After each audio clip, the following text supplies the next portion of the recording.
Welcome to R4 kitchen. இன்னைக்கு அருமையான green chicken எப்படி பண்றதுன்னு காட்டுறேன். எங்க சேனல் பிடிச்சிருந்தா சப்ஸ்கிரைப் பண்ணுங்க.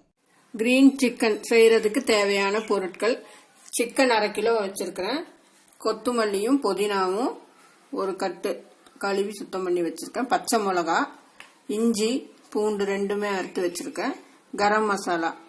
இங்க தக்காளிக்கு ஒரு சின்னது போட்டா போதும், நிறைய போட வேண்டாம்.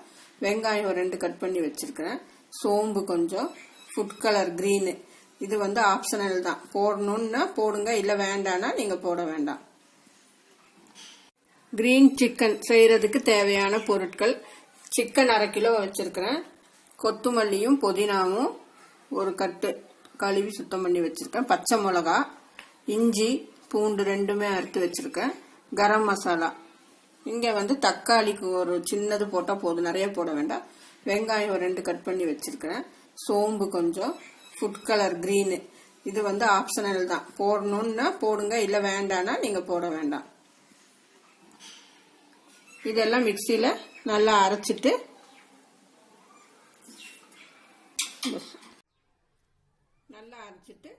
தாளிக்க வேண்டியதுதான். பேன் வச்சு பட்டர் போட்டு அது கொஞ்சம் உருகின சோம்பு,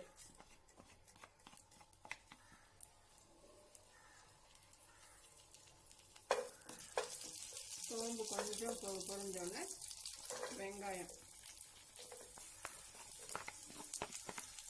நல்லா பொரிஞ்சு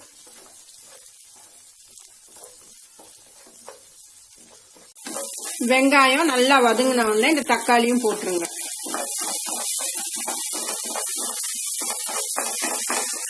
இப்ப கொஞ்சம் இது வதங்கின உடனே கரம் மசாலா போட்டுட்டு இந்த கொத்தமல்லி, புதினா, பச்சை மிளகாய், இஞ்சி பூண்டு எல்லாம் அரைச்ச பேஸ்ட் இதுல போட்டு நல்லா கொஞ்சம் ஃப்ரை பண்ணணும்.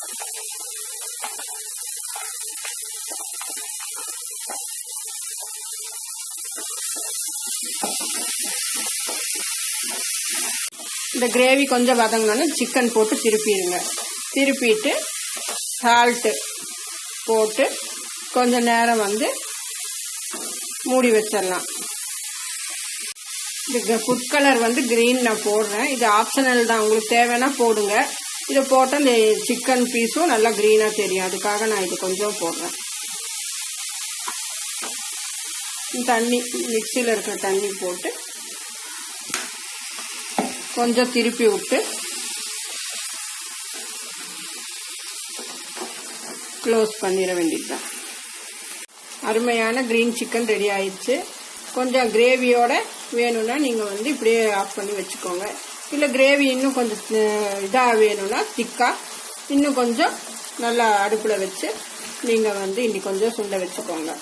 இது சப்பாத்தி எல்லாத்துக்குமே சாப்பிடலாம். கிரேவி சாப்பாட்டுக்கு, சப்பாத்தி, நான், பரோட்டா எல்லாத்துக்குமே நல்லா இதா இருக்கும்.